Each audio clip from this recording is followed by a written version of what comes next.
Alors, nous sommes réunis pour nous interroger sur l'habitat social de nos jours dans le contexte d'une ville africaine telle que Dakar, en compagnie de M. Malick Gaye, architecte et directeur de NDARUP, qui signifie donc Relais pour le développement urbain participé, également en compagnie de Zinger Biegenboub, architecte, cofondatrice et associée de l'agence Orofila, spécialisée dans l'architecture bioclimatique depuis 2018, et également initiatrice avec Caroline Geffrieux, architecte, de l'exposition virtuelle Habiter Dakar, qui était une exposition qui traitait donc de l'habitat à Dakar et qui abordait le fait que le logement à Dakar n'était pas adapté ni au contexte social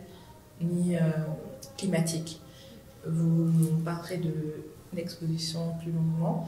Et donc cette discussion, elle se tient dans le cadre d'un programme qui s'appelle Citéologie, qui est un programme que j'ai initié, donc je vais me présenter aussi, Carole Diop, architecte et actrice culturelle, et donc initiatrice du programme Citéologie, que je développe avec Raw Material Company depuis 2017. Et donc Citéologie, c'est une réflexion sur l'habitat, sur l'urbanisme et sur l'architecture des villes africaines. Et donc la question qui nous réunit aujourd'hui, c'est donc l'habitat social et l'habitat plus généralement. Ce qui a mené à cette réflexion, c'est donc on a tous vécu cette année un contexte assez particulier, qui est cette pandémie mondiale qui est la Covid-19. Et on a constaté en fait, suite à cette pandémie, qu'il y a une exacerbation des différences sociales et aussi des problèmes de logement. Donc ça a été surtout le cas lors du confinement, où on demandait à des gens de se confiner et que tout le monde n'avait pas les mêmes conditions de confinement, et il y avait des problèmes de promiscuité et d'autres questions. Donc c'est ce qui a amené cette réflexion sur l'habitat social aujourd'hui. Comment est-ce qu'on doit le penser, surtout dans le contexte actuel? Quelles solutions est-ce qu'on propose? Quelles sont les politiques? Quelle est la vision de l'État par rapport à l'habitat? On va peut-être parler des 100 000 logements. Donc voilà toutes les questions qu'on va aborder. Je vais vous laisser chacun présenter un peu plus longuement, et puis on va attaquer la discussion. Je vais commencer par M. Gaye.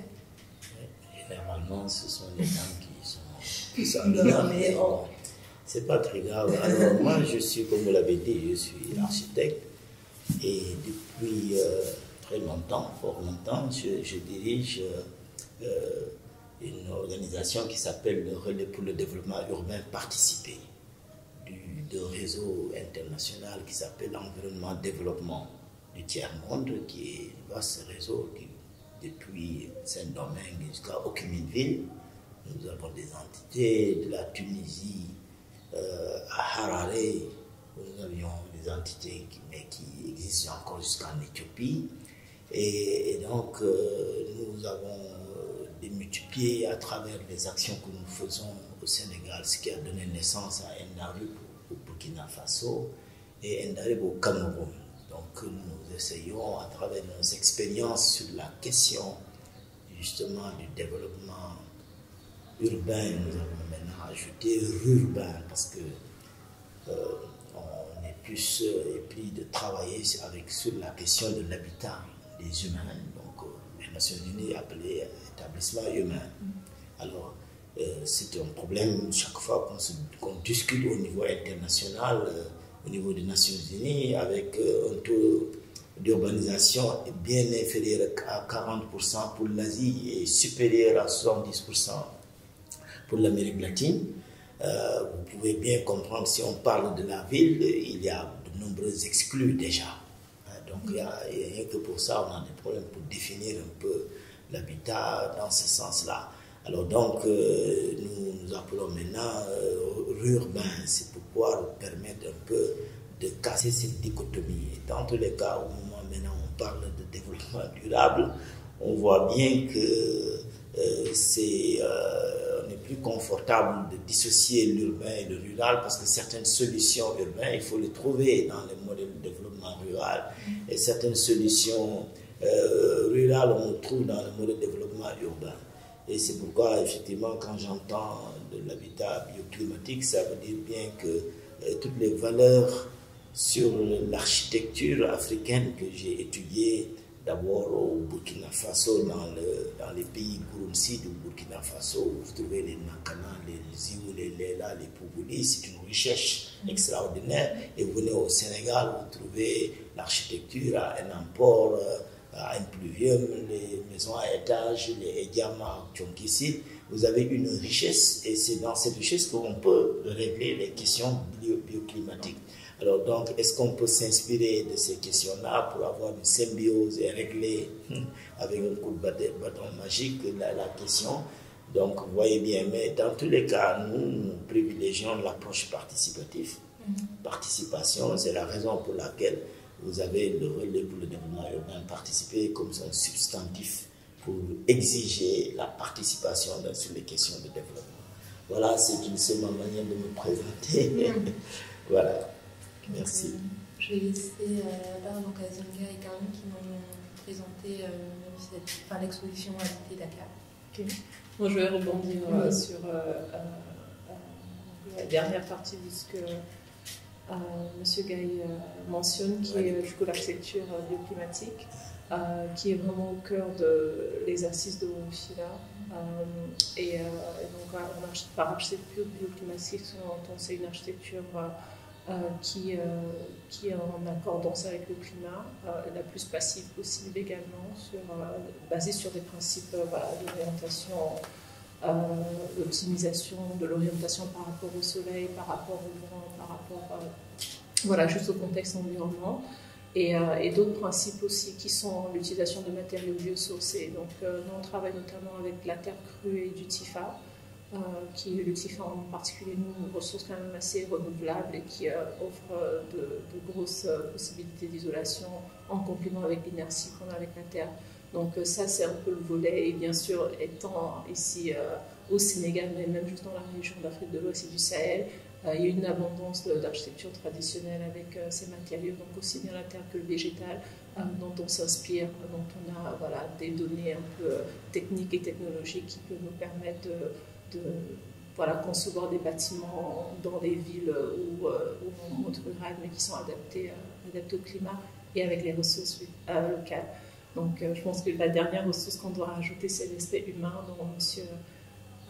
Gaye parle, et donc on veut travailler dessus. Donc avec Caroline, on a développé Habiter Dakar, donc je vais peut-être plus la laisser présenter l'expo qui parle notamment de la recherche sur le logement à Dakar. Moi, je suis architecte également et je suis chef de projet à l'agence GA2D et j'ai travaillé notamment sur la réhabilitation des gares de Dakar et Rufisque. Et plus récemment, l'année dernière, j'ai co-conçu avec Dinga une exposition qui s'appelle Habiter Dakar et qui aborde la question du logement dans la capitale sénégalaise, mais surtout qui se pose la question de pourquoi aujourd'hui l'offre en logement à Dakar elle est éloignée du contexte climatique et social de la ville. Et donc ça parle aussi de ces questions climatiques et puis des apprentissages empiriques qu'on pourrait prendre du contexte rural. Et en fait, justement, le départ de l'exposition, c'est de se dire mais comment on est parti d'une concession sénégalaise qui était en symbiose totale avec son environnement, à la fois climatique mais aussi social, c'est-à-dire que c'était dans sa typologie totalement adaptée aux manières de vivre sénégalaises, en tout cas dakaroises, ou les bouts peut-être même plus. Et comment on arrive aujourd'hui à avoir une offre qui est totalement déconnectée de la réalité climatique, mais aussi de comment les gens vivent ici en fait.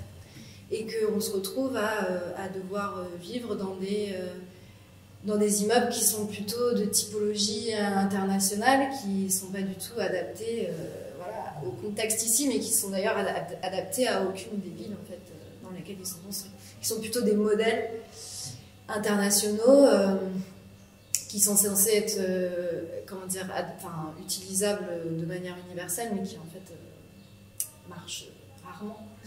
Voilà, donc ça c'est le point de départ de l'exposition, et donc il y a tout un volet historique sur l'analyse de l'évolution du logement à Dakar, et puis il y a une partie plus pratique, disons, mais qui reste un peu théorique sur comment on pourra améliorer justement, quelles seraient les pistes de réflexion et de travail pour améliorer l'offre en logement.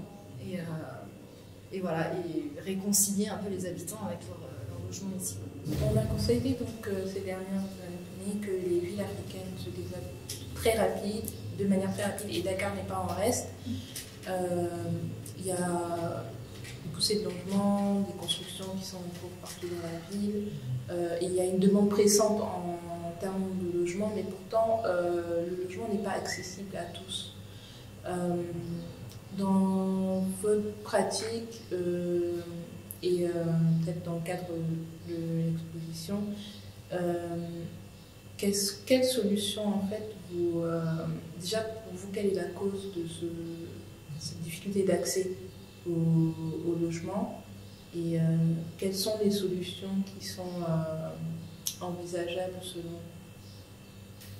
Parce que on se rend compte qu'en fait, il y a eu énormément de difficultés pendant le confinement, et c'est là qu'on s'est rendu compte que l'offre de logement n'était pas suffisante. Enfin, il y avait des gens qui n'avaient pas d'endroit justement où rester après le couvre-feu. Ça a vraiment exacerbé les inégalités. Et qu'est-ce que par rapport à votre pratique, qu'est-ce que vous retenez donc de cette période-là, et quelles solutions, selon vous, sont envisageables?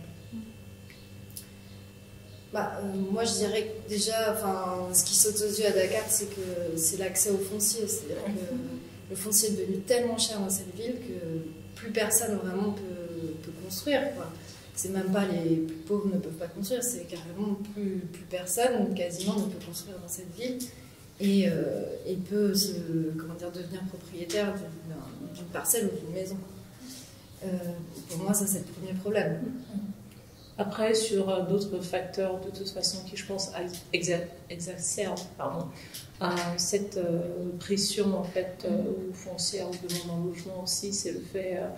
On parlait de rural et d'urbain, mais qu'en vrai, Dakar étant capitale, étant vraiment le pôle central économique du Sénégal, de la part de l'exode rural, il y a une pression incroyable sur juste démographique en fait, de personnes qui viennent à Dakar. Donc ça, et je pense que ça fait probablement des années que ça dure. Je ne sais pas où est-ce qu'on est sur la politique de décentralisation, à quel point c'est effectif, mais de toute façon, voilà, cette dynamique ville-village en termes d'opportunités économiques est importante, parce que si il n'y a pas de possibilité pour les personnes de vivre dans les zones rurales, ils viennent en ville, et notamment la capitale.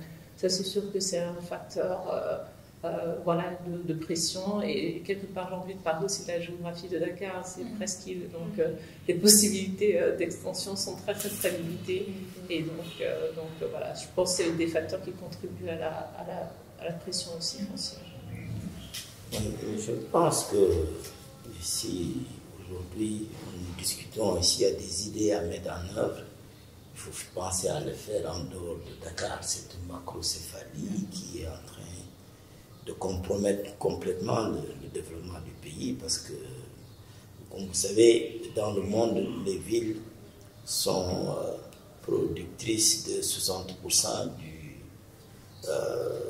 PIB, c'est-à-dire toutes les activités économiques en réalité ne sont plus promues par l'activité de l'agriculture. Une chose, c'est plutôt des activités économiques dans les villes tertiaires et autres.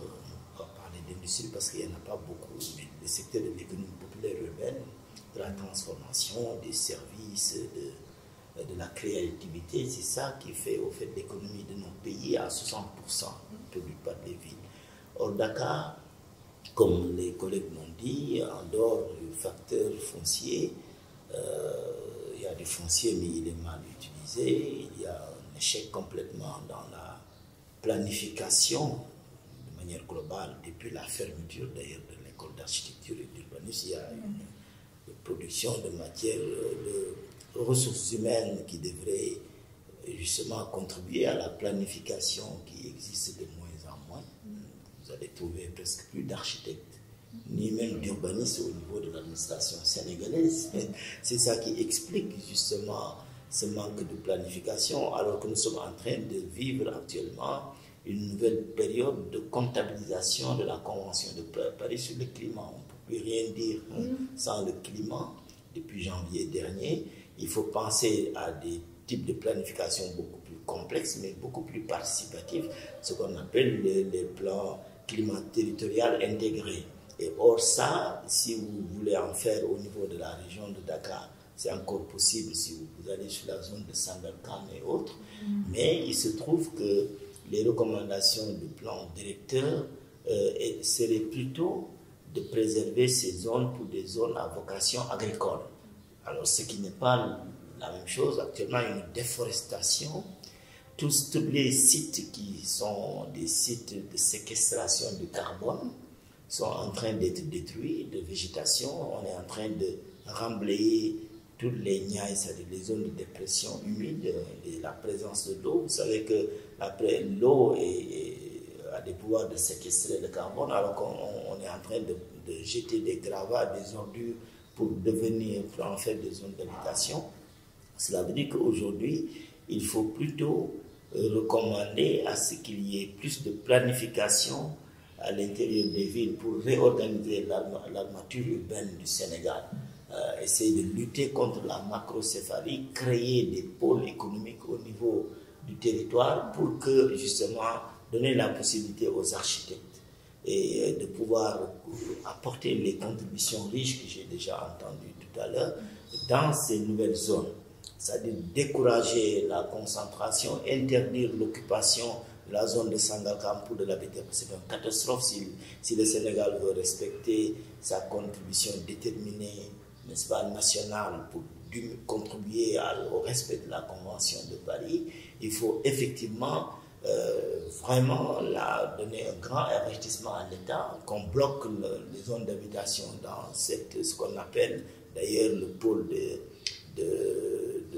Lac Rose.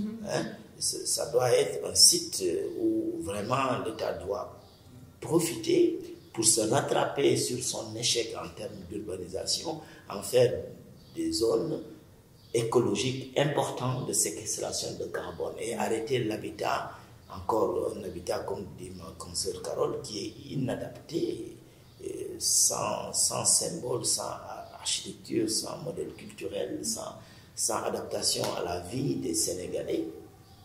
Et en tout cas, tous ceux qui veulent habiter au Sénégal veulent profiter aussi d'une culture sénégalaise, d'une culture africaine. Et ça, ce qui se développe actuellement, c'est quelque chose à stopper. Je ne dirais pas que c'est catastrophique.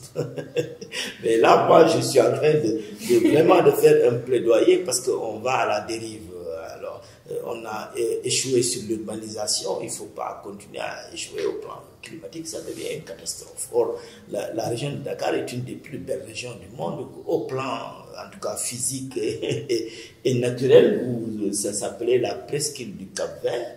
C'était vraiment quelque chose qui n'est pas aujourd'hui. Alors donc, je pense qu'il faut travailler à rétablir, si tu veux, un équilibre au niveau de l'organisation des villes, des petites villes, des moyennes villes, rapidement travailler sur des plans climatiques intégrés qui vont permettre une contribution des populations sur la définition de leur urbanisation ou de leur planification ou de leur aménagement, et chemin faisant, les cachets architecturaux pourraient prendre place. À partir de ce moment-là, on peut organiser avec des normes nouvelles qui vont être discutées avec les populations, et à partir de ce moment, on peut apporter toute notre contribution sans oublier le volet important aussi de, si vous voulez, de l'environnement, c'est-à-dire tout ce qui est la question de l'eau et de l'assainissement, parce que souvent là,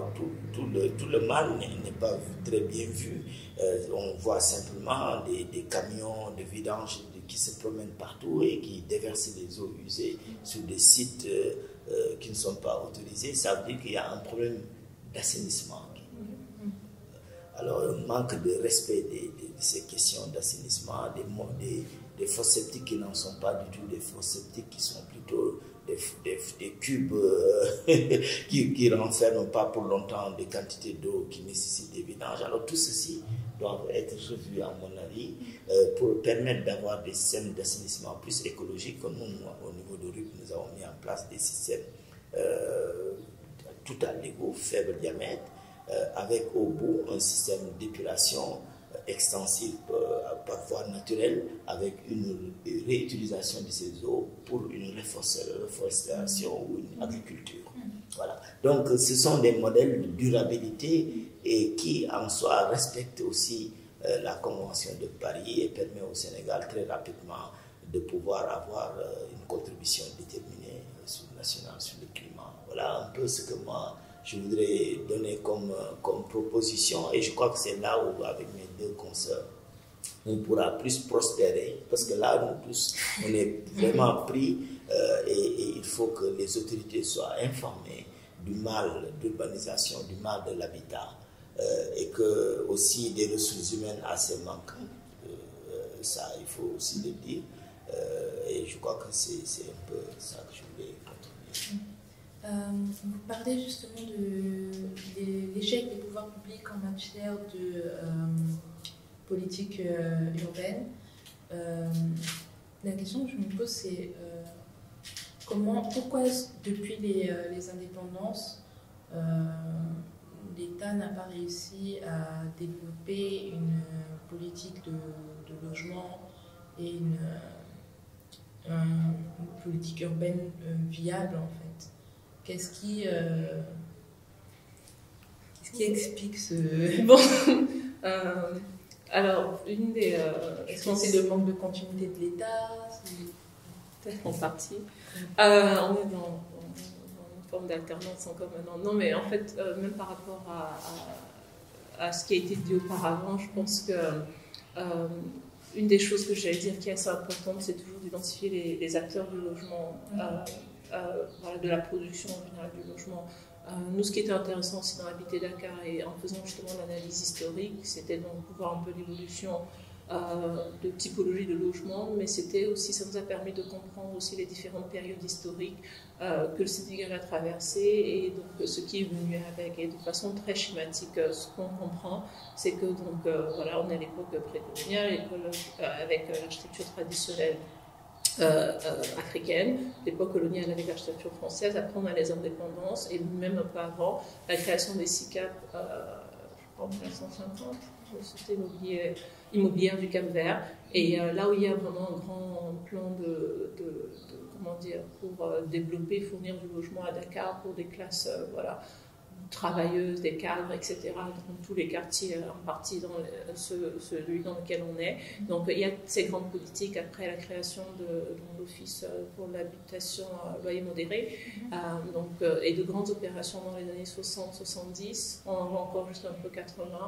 et les fins des années 80, c'est les plans d'ajustement structurel. En fait, depuis le choc pétrolier en fait, de 79, on commence à avoir en fait, une baisse de capacité des pouvoirs publics, la création entre autres du FMI, aussi avec le choc pétrolier, Fonds monétaire international, voilà, l'austérité, les programmes d'ajustement structurel qui, je comprends, aussi ont mené au définancement de beaucoup de ces structures, en fait, finalement, étatiques. On a la SICAP et l'Office HLM, qui est aujourd'hui SNHLM.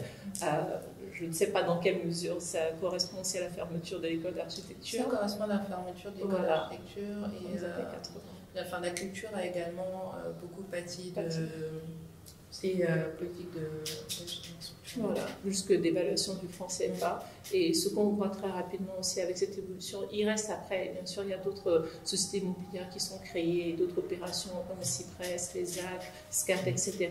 Mais de plus en plus, à partir des années 90, ce qu'on voit, c'est que c'est vraiment l'autopromotion et c'est les personnes, et souvent même dans le cas de Dakar, beaucoup l'argent des émigrés du coup, qui renvoient de l'argent pour construire du logement plus à but locatif pour se faire de l'argent ou créer un minimum de sécurité à leur famille. Donc, quand on voit en fait une sorte de mise de côté des pouvoirs étatiques dans la production du logement, je pense que ça vient aussi avec potentiellement une baisse aussi, je pense, de qualité du logement associé, et puis aussi le manque, je pense, d'enforcer les même peu de lois qu'il y a, parce qu'il y a une loi d'urbanisme à l'échelle nationale, bon, il n'y a que 4 plans locaux localisés à Dakar de différentes communes, mais même juste faire respecter en fait ces règles, c'est bon.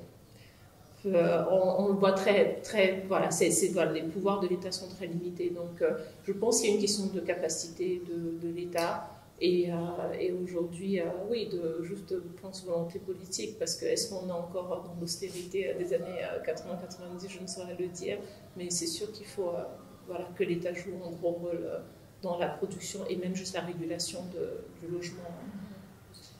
Ouais, puis je pense que cette perte aussi un peu de pouvoir de l'État sur le développement urbain, elle s'accompagne aussi d'une accélération de l'exode rural. Et donc, qui a fait, ces deux facteurs combinés ont fait que la ville s'est développée très très vite, sans règles. Et donc, aujourd'hui, c'est toujours plus difficile de parler d'essayer d'appliquer les schémas urbains sur quelque chose qui est déjà construit, plutôt que de l'anticiper. Mais donc, je pense que ça combiné, ça a fait que Dakar s'est retrouvé peut-être dans une situation un peu, tout de suite très dense et très construite, qu'il était devenu très difficile du coup de bouger. Parce que faire déguerpir les gens, installer des grosses infrastructures, ça se fait, mais c'est beaucoup plus compliqué.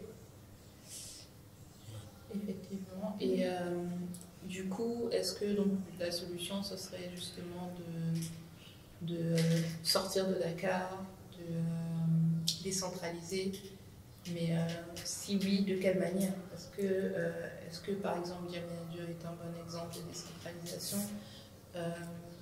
Et puis pour revenir à ce qui est de l'habitat social,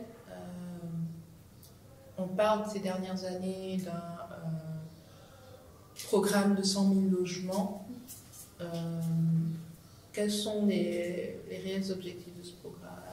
Quelles sont les attentes? Est-ce qu'il répond vraiment aux attentes des Sénégalais en matière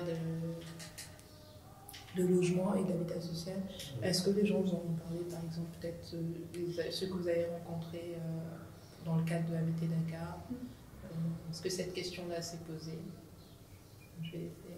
Oui, je pense que cette volonté du chef de l'État de réaliser 100 000 logements sur 5 ans, à mon avis, devrait être une opportunité. Il a l'air de se présenter comme une utopie qu'il faudrait transformer en réalité et le faire dans le sillage des réflexions que nous venons de faire. C'est-à-dire cette réalisation n'est pas possible. Il ne faut pas imaginer le faire comme d'ailleurs il est planifié, parce qu'il y a eu beaucoup de réflexions qui ont été déjà menées avec des groupes de travail et tout ça sur le triangle Dakar-Thiès-Mbour, mais en réalité où il faut concentrer les 60% de ces logements. Mais à mon avis, il faut complètement faire l'inverse. Il faut favoriser justement la déconcentration de la région, de ce triangle-là vers le territoire, vers le nord, des territoires de production économique. Parce qu'en réalité, la ville et le village n'existent que quand il y a des opportunités d'épanouissement de l'homme à travers l'économie.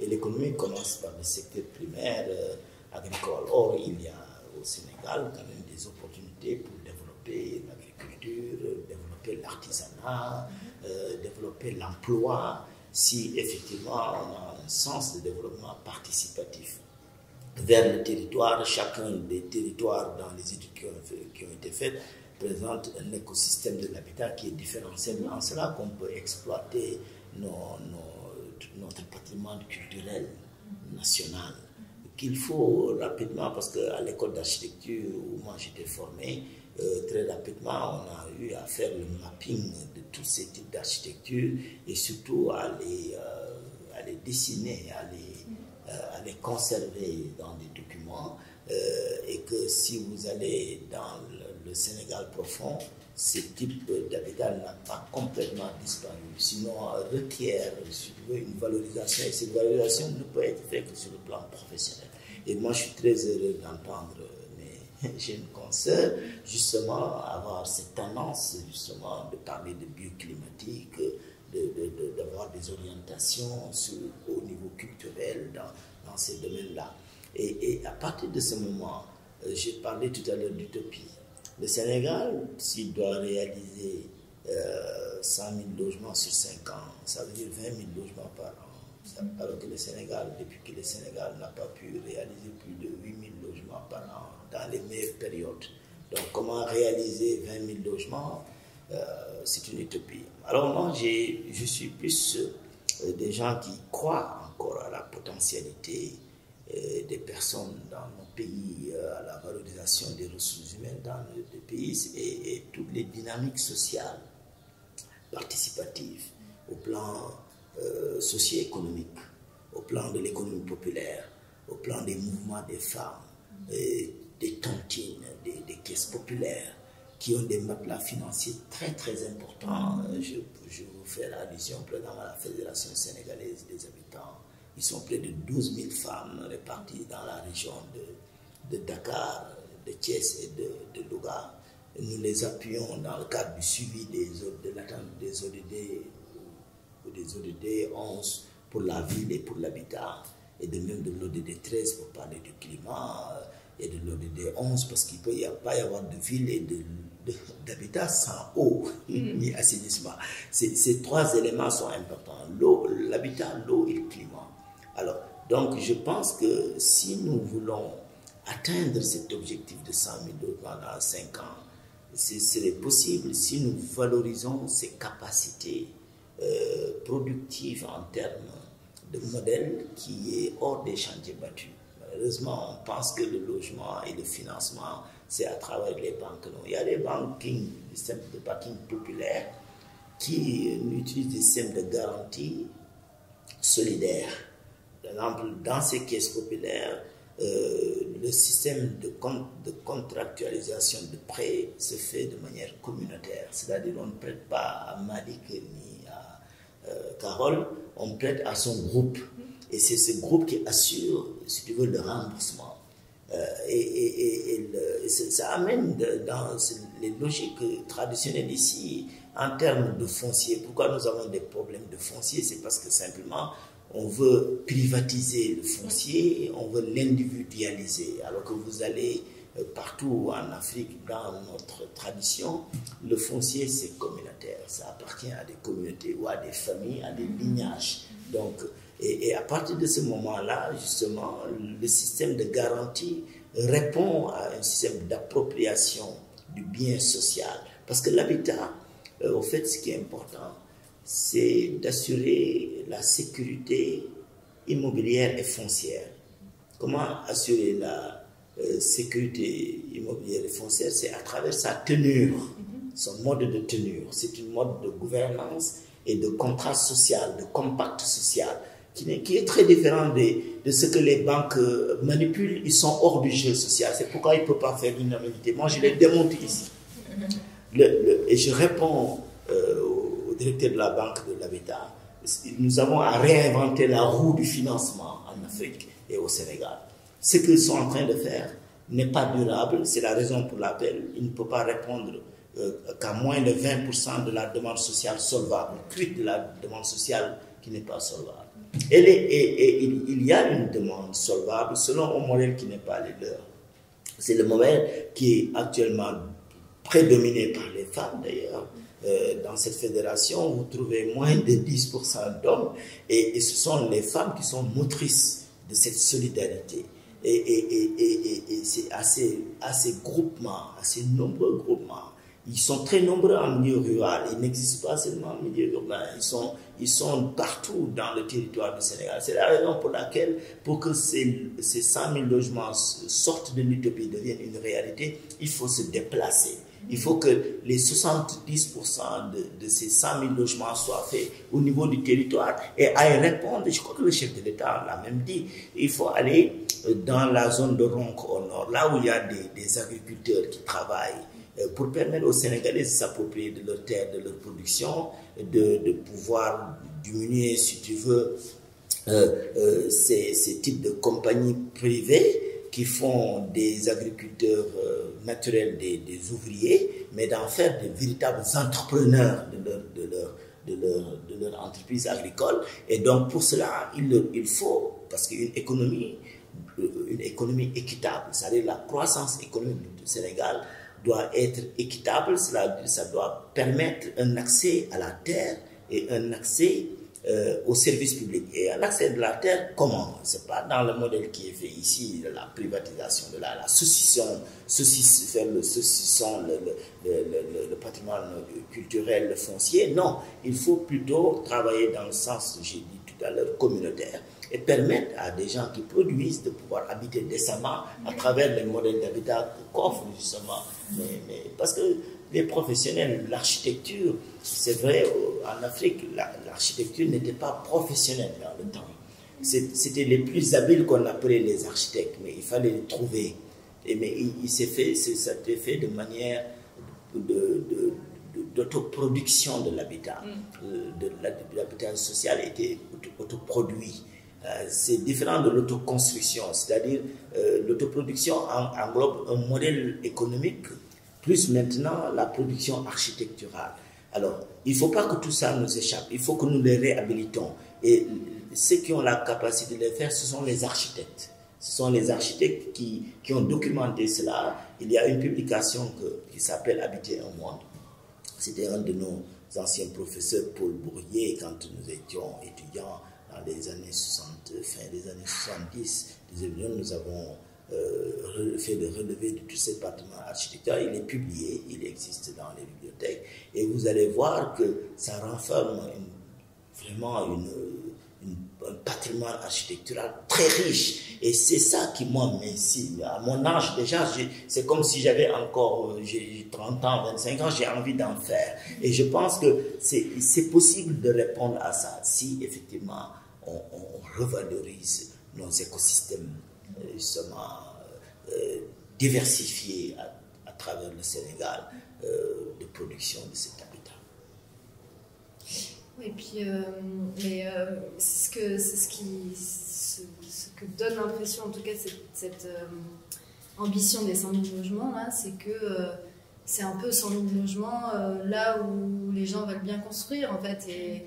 Sauf qu'il faut que ça s'accompagne. La question du logement, c'est pas une question isolée, en fait. Elle est forcément... elle fait partie d'un tout, et la réflexion urbaine, elle fait partie aussi d'une réflexion économique à l'échelle du territoire et des régions. Et les gens ne vont pas aller habiter à un endroit où il n'y a pas de travail. Donc l'idée, c'est quand même de développer des pôles professionnels, enfin des pôles économiques, et d'ensuite développer des logements autour pour permettre aux gens d'y aller. Mais l'un sans l'autre, ça ne fonctionne pas, ni d'un côté ni de l'autre. C'est-à-dire c'est difficile de développer un pôle économique sans avoir la capacité pour faire ville autour de ça. Et on ne peut pas faire une ville sans économie derrière, sans économie, en tout cas sans ressources. Qui sont les gens aussi, quoi. Moi, je pense deux choses. Sur les 100 000 logements, juste le terme, en fait, des 100 000 logements me dérange, en fait. Parce qu'il y a cette manie, des fois, de compter, ok, les gens ont besoin de logements, il faut, c'est quoi, un toit, une famille, un toit, des choses comme ça. Et de vraiment une approche très réductive de la fonction d'habiter.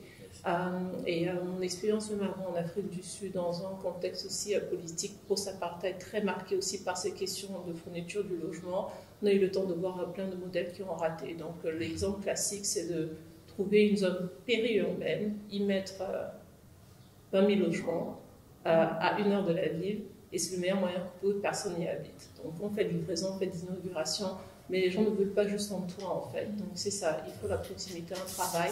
Et au-delà de ça et de la question économique et de même toute cette suggestion de autoproduction, les financements à l'échelle beaucoup communautaire, ce qu'il faut aussi, je pense, qu'on imprègne dans les mentalités générales, c'est de comprendre la fonction d'habiter qui ne se limite pas qu'à une maison en fait. C'est tout ce qu'il y a autour, c'est vraiment faire tout un quartier dans lequel on a envie de vivre. On a envie de vivre, on peut travailler, on peut faire garder nos enfants peuvent aller à l'école, on peut aller à la mosquée, on peut s'acheter à manger, on peut juste vivre en fait, on peut faire un baptême. Est-ce qu'il y a de l'espace pour cela ou bien toutes les maisons sont vraiment toutes les unes à côté des autres et il n'y a pas d'espace public? Il faut réellement comprendre la fonction d'habiter et ça c'est quelque chose qui est accessible, je pense, à tout le monde parce que si on s'interroge sur de quoi est-ce qu'on a besoin autour de nous pour avoir une qualité de vie confortable, ça ne dépend pas que de l'enveloppe de la maison en fait, ça dépend du quartier, de la communauté qu'on a autour de soi et de tous les autres services en fait qu'il y a autour de nous. Donc moi j'aimerais juste dans l'approche des 100 000 logements que ce soit plus accompagné de, on va dire, établissements humains, pour ne pas dire que ville ou village, d'établissements humains qui sont pluriels, où il y a ces différentes composantes qui font, voilà, qui rendent vivre et la fonction d'habiter agréable. Je vais rebondir, je vais rebondir sur ce que tu viens de dire en vous posant une dernière question et ensuite je vous laisserai conclure chacun. Pour qui est-ce qu'on construit aujourd'hui? Quel est le Dakarois pour qui on construit aujourd'hui? Et déjà, quels sont qui construit et pour qui en fait, voilà, c'est exactement ça la question, qui construit et pour qui, et que ce soit dans votre pratique, que ce soit des discussions que vous avez pu avoir avec les gens que vous avez rencontrés dans le cadre de l'exposition, et dans le cadre aussi de vos activités avec Enda. Donc c'est cette dernière question que je vais vous poser, après je vous laisserai conclure chacun. Oui, je pense que pour savoir pour qui on construit, il faut savoir qui construit. Quand on sait qui construit, on sait pour qui il construit. Donc, quand on regarde qui construit à Dakar en ce moment, bon, après, les données sont un peu difficiles à avoir, mais on se rend compte que c'est quand même énormément soit de la promotion privée, mais à toute petite échelle. Telle famille construit un immeuble de 2 étages ou une maison de 3 niveaux. Mais sinon, il y a aussi beaucoup de promotions à plus grande échelle, promotion privée, et le principe là, c'est quand même de sortir la plus grande rentabilité monétaire. Donc, quand les acteurs de la construction sont motivés par le seul gain financier, on ne peut pas avoir des logements de qualité derrière, c'est impossible. Donc, pour qui on construit, il faut d'abord savoir qui construit et à qui on laisse le droit de construire et sous quelles conditions en fait. Moi je voudrais bien rebondir là, je crois que là il a vraiment mis le doigt sur la question, parce que nous avons au début des années, au milieu des années 80, au début des années 90, on avait fait une analyse à la Banque de l'Habitat sur le prix du logement. Nous avons vu qu'à peu près 60% du prix du logement, c'est des produits financiers. Ça n'a rien à voir en son temps même avec le prix du foncier, ni des matériaux, ni de la main-d'œuvre. Ça veut dire ce que cela veut dire. Et aujourd'hui, tout ce qu'ils construisent aujourd'hui, c'est comme il a dit, ce sont effectivement des entreprises privées qui construisent pour des coopératives de corporations de tel ou tel des enseignants, parce que ceux-là, ils sont solvables, ils ont des bulletins de salaire et donc ils peuvent toujours continuer dans le modèle où 60% du coût pour un logement qui est vendu à la banque au départ à 10 millions de francs, il rembourse 20 millions de francs, que ce même logement aurait pu coûter moins de 4 millions. C'est très clair. Voilà.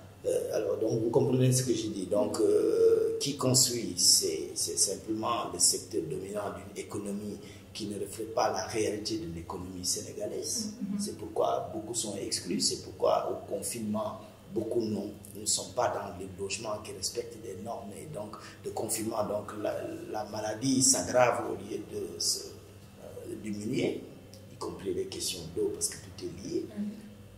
Ensuite, concernant la question justement, Carole l'a dit, et ma consoeur aussi l'a dit, c'est que s'il y a un programme de 100 000 logements, il faut à côté qu'il y ait une volonté de relier les efforts sur le territoire. Le territoire du Sénégal n'est pas compliqué. Vous allez au Sénégal oriental, c'est relié les productions de coton et de textile. S'il y a une volonté de vouloir produire des logements pour les Sénégalais et satisfaire la question de l'emploi, il faut aller là où il y a le pôle coton, promouvoir le développement de cette agriculture par donc de l'emploi et de la transformation vers du textile. Vous allez créer de l'emploi et une demande de logements qui vont répondre et qui vont bénéficier de notre capacité de produire un type d'habitat bioclimatique. Dans la même région, c'est une région minière, raison de plus. Si vous allez un peu plus au nord, c'est des zones de production agricole, très très importantes, mais où vous voyez bien, il n'y a aucun appui à la motorisation de cette agriculture. Donc à une augmentation de la production, à sa rentabilité et à sa croissance économique, il faut accompagner les 100 000 logements avec l'accompagnement justement du développement économique pour pouvoir fixer les populations qui veulent rester, les jeunes qui veulent rester. Mais on ne peut pas rester sans avoir les conditions économiques minimales. Il faut accompagner partout dans le monde, aux États-Unis, en Europe. L'agriculture a été accompagnée par des subventions énormes de l'État. Et ici, il faut que ça soit aussi pareil. Et si vous allez, par exemple, dans des zones beaucoup plus... Parce que vous savez, près de 70% de la population du Sénégal se trouve au tiers, 2 tiers littoral. Où la pêche. Et pêche combinée avec de l'agriculture. Vous visitez toutes les villes comme ça, même Saint-Louis est en train d'être hypothéqué, son patrimoine culturel est en train d'être cuit de Mbour et toutes ces zones-là. Alors, et ce sont des zones où effectivement la pêche n'est pas appuyée, cette pêche artisanale. Et s'il l'avait été, nous aurons eu vraiment des possibilités. Même Saint-Louis ne connaît pas de chambres froides. Il y a des unités de production de glace, mais il n'y a pas des unités de conservation. Les pêcheurs, il y a 2 semaines, j'étais à Saint-Louis, j'ai observé sur le littoral. Ils reviennent de la pêche. Le produit est au niveau des marailleurs. C'est-à-dire qu'il ne peut pas avoir une valeur ajoutée de leur pêche. Cette valeur ajoutée, on peut la faire si on investit à permettre aux pêcheurs de sortir vraiment de son travail qui est très difficile dans la mer et d'amener ces produits stockés pour après définir des prix de revient de ce poisson-là, pour pouvoir avoir une valeur ajoutée économique et pouvoir avoir un logement. C'est pourquoi vous voyez les logements à Guet-Ndar et on veut les reloger, ils ne vont pas rester loin dans des terres fermes, etc. Donc il y a un besoin de combiner l'économie à l'écosystème du logement selon des zones écosystémiques qui répondent à des climats différents, à des productions différentes. Et ça, c'est possible. Voilà. Alors moi, voilà, pour qui est-ce qu'on construit, je pense une autre dimension qui est aussi importante, qui est vraiment plus d'ordre socio-culturel, c'est vraiment de pouvoir comprendre et aussi avec les nuances qu'on peut avoir dans les différentes zones, vraiment les compositions sociales en fait et de famille. Puisqu'on parle de Covid, je pense que le fait des habitats multigénérationnels sont un peu entrés au centre et au cœur de la problématique voilà, de confinement, de transmission, etc. Je pense qu'ici, je ne sais pas où sont les maisons de retraite et où sont les EHPAD. La plupart des personnes âgées vivent en famille. Donc on a des logements multigénérationnels, des compositions de familles qui ne sont très rarement, je pense, des familles nucléaires, comme on peut l'entendre, papa, maman et les enfants.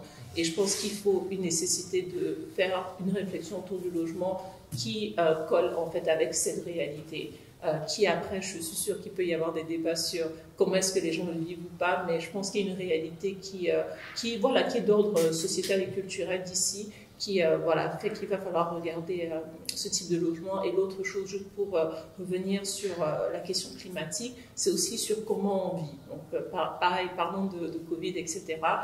Il y a un manque de logement, mais certaines personnes se sont demandé si un des facteurs de transmission faible a été le fait qu'on vive en extérieur. On est dans un climat, pour la plupart en tout cas, assez clément. Je pense que du Sénégal, ça dépend comment est-ce qu'on le dit, mais en tout cas, si c'est surtout dans des zones chaudes et arides avec les changements climatiques, on peut avoir de l'architecture passive, on peut vivre à l'extérieur culturellement. Il y a beaucoup de choses qui sont faites à l'extérieur. Et dans le fait de comment on pense le logement, c'est aussi une problématique qu'on a explorée dans Habiter Dakar, c'est vraiment la place des espaces extérieurs. Et avec cette pandémie, je pense que, mais d'abord à cause du climat, il faut que ça reprenne, je pense, son centre dans la réflexion autour du logement. Ce n'est pas juste sous un toit, comme on peut l'imaginer, quoi. Pas ici, en tout cas. Moi, je voulais vraiment appuyer cela. Tout à l'heure, d'ailleurs, je suis complètement d'accord qu'il ne s'agit pas d'unité de logement, de toit pour un ménage, parce que ça, ce n'est pas une réalité non plus. C'est vrai, nous, chez nous, on vit avec nos parents.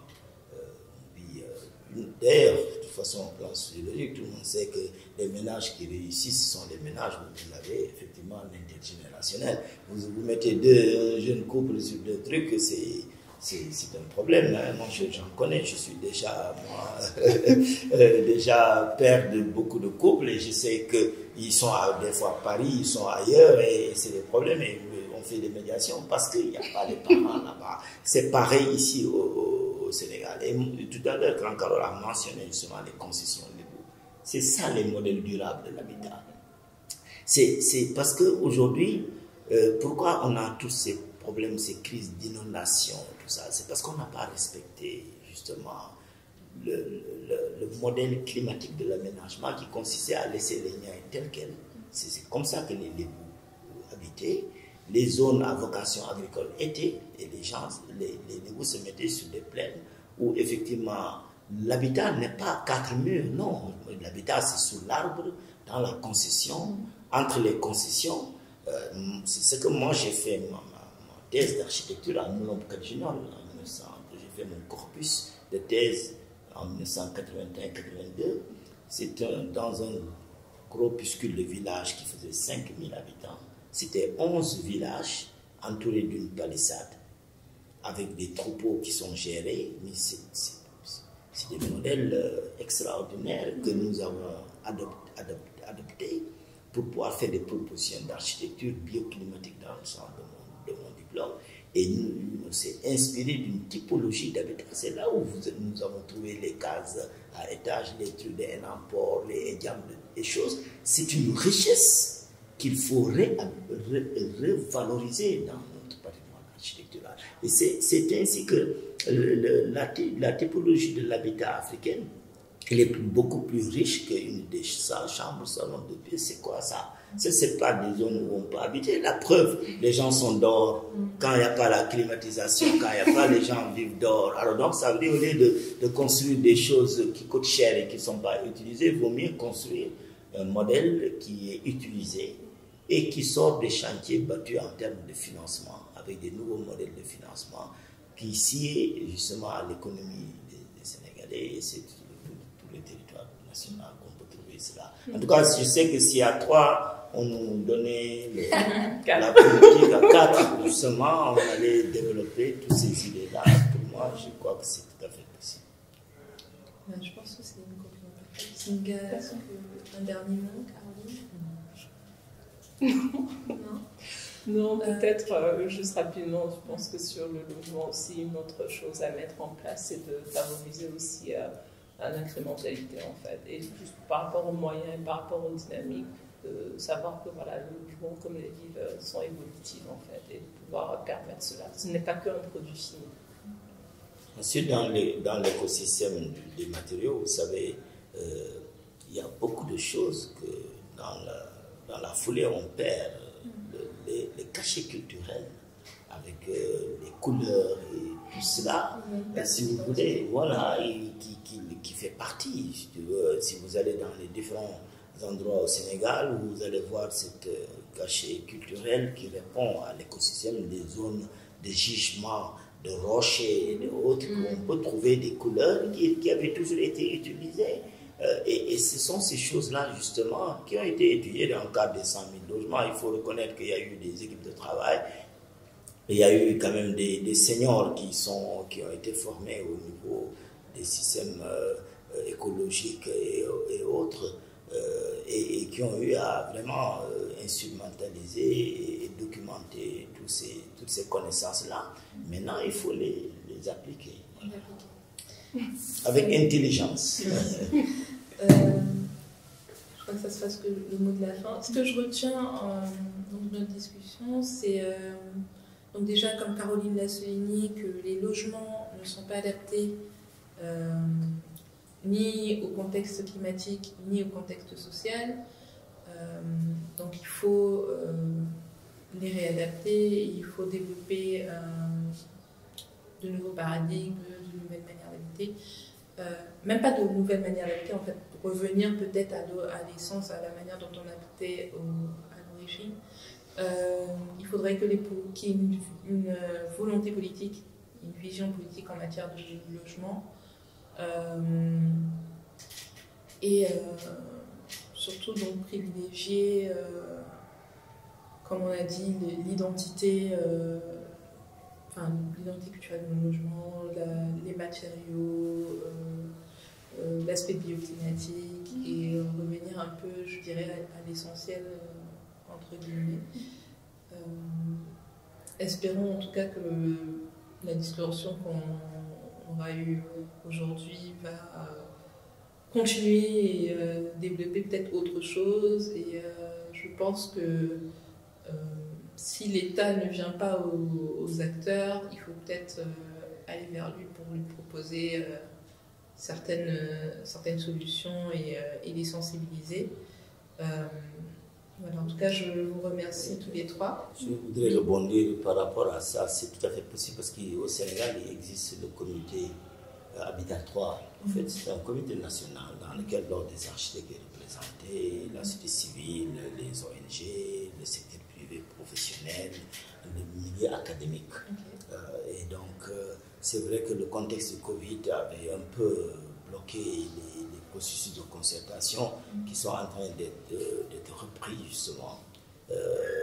Et donc, dans ce contexte-là, justement, vous savez, le monde entier est en train de préparer Quito plus 5. C'était la 3e conférence mondiale qui s'est passée en octobre 2016, et Quito plus 5, c'est octobre 2021. Et donc, le comité national, à travers justement le ministère de l'urbanisme et de l'habitat, a déjà préparé son rapport Quito plus 5.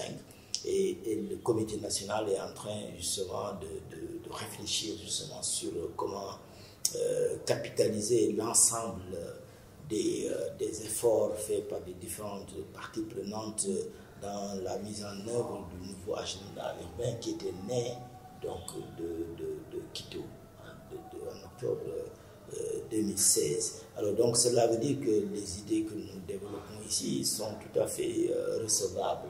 Surtout qu'aujourd'hui, il y a une très bonne équipe au niveau de la Direction générale de l'urbanisme et de l'architecture qui vient vers les acteurs. Et je pense que récemment, le RUP a organisé dans le cadre de ce qu'on appelle, nous, un nouveau agenda 2030.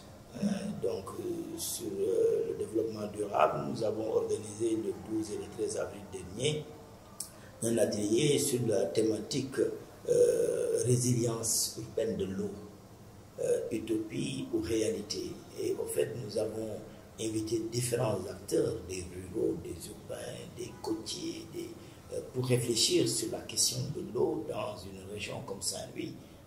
Est-ce qu'il s'agissait de la résilience de l'eau ou de la résilience à l'eau? Et il faut protéger l'eau parce que l'eau séquestre le carbone. Mais en même temps qu'il y a une abondance de l'eau, il n'y a pas assez d'eau potable. Donc il y a un certain défi, un dilemme et vraiment des nouveaux paradigmes qu'il faut justement sensibiliser la population à ce que nous ayons de nouvelles attitudes justement pour que nous puissions renforcer la résilience de l'eau, lutter contre la vulnérabilité et passer de la résilience au développement. Moi, j'aime bien, nous, les architectes, nous ne pouvons évoluer que quand il y a un développement économique. Il faut qu'il y ait un développement de la ville, un développement de l'habitat, parce que le développement de l'habitat doit signifier le développement économique. Merci beaucoup, Malik. Merci, Zinga. Merci, Caroline. Et merci à Raw Matériaux qui nous a accueillis. Oui, merci beaucoup. Merci. Merci.